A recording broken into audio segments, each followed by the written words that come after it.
She was 1 year older than me, a small girl, brown hair, brown eyes.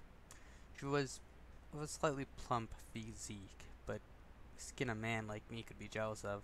So she was, in all honesty, pretty normal girl for Canada. But she was all within my tastes. She normally only wore skirts and almost never wore pants. My mind you, she wore them before a year before I knew her. Around here in Canada, most girls almost never wear skirts and dresses. She was a cute girl, really. I had first met her when I had needed a partner for an experiment in biology for grade 10. She did not have a partner, and I could not find someone who would want to be my partner, or more aptly, I wanted to be partners with. Anyways, if you ask her, she said it was a single lab, but in my mind, it seems more like most of the year. It's funny how the emotions can distort time like that. I knew the girl from the first time I met her, in a friendly kind of way. So I attempted to make small talk with her. At first, I saw her elegant side. Her favorite music was classical and such. Then again, our paths had intertwined, and she had become friends with one of my friends.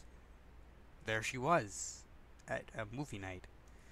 Now, movie nights are almost always held on a Friday. That night, I had found someone special. I could see so much of myself in her, and no one at all, and none at all at the same time. It was so strange. I started juggling these crazy thoughts around in my head at 12 o'clock at night. I sent a message saying to my friend, I think it happened. So for the next week, I could only think of her and how to ask her. That's weeks. Sometime when I get things on my mind, it makes all other tasks impossible. If you're asking me why I felt chemistry, I would probably tell you that thoughts of her plagued me greatly, and I mean, sure, I'm sure this is relatable. It was my first time, actually. I needed to think about how to say or do something. I had never been like this before. It's crazy, really. How do you ask someone to give you a chance at their heart? So in the end, I just kept psyching myself out more and more. More time passed, and it was second semester now. I finally got the nerve to ask her. It must have been spring or close to summer. All these distracting thoughts and how to focus when you have to think about what you say and what you do. One movie night, I finally said to myself, I'll get her number. Here's something else you might be able to relate to about feelings like this. Before you do activities with them, you kind of have plans. But when you get there, you look at her, and all your ideas defenestrate themselves. In other words, I forgot to ask for it. I could only remember to ask it after she had gone home. Knowing my friend's sleep schedule was messed up as mine, I asked him for her number, and he did something I would not have done. He gave me her number. When I texted her, I sent a nonchalant, "Hey, this is my number," text. I was in. This was the first time in a long time I had made progress, so in the morning, when I woke up, I sent her a text saying good morning. This was dumb of me since I did not know when she woke up. I woke her up, which is always a bad and dumb idea. After being scolded by her, I started a conversation about how the word love was cliched and overused. Sometimes during the conversation, she had latched onto what I was saying, and I was scared the life, and this scared the life out of me. I wasn't quite ready, so I threw her off my trail. The next day, it was Saturday, warm, sunny, about 10:30. That's in the morning. This time was the right time to send the message.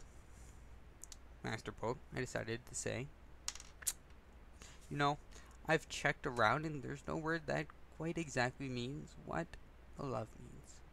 You could replace it with phrases like, would you come and have an eye for me?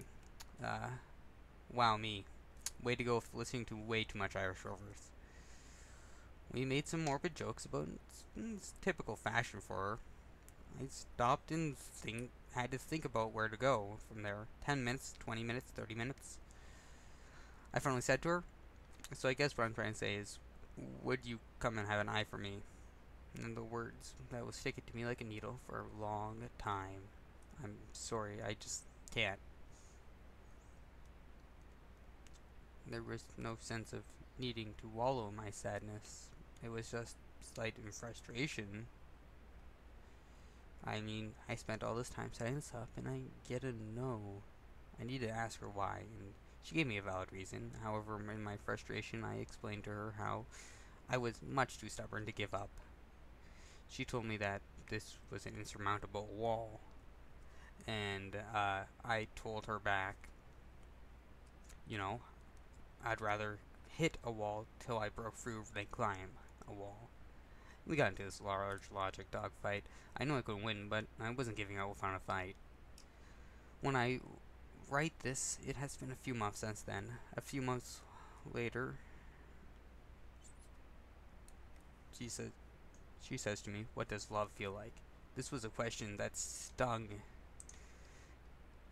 and was one to stump mankind for ages. She was asexual, meaning she did not find love in people. She may be a sociopath. I don't know. If she were ever to disappear, there would be two things that would stick in my mind and linger in it forever. The way I felt on that movie night, and that question.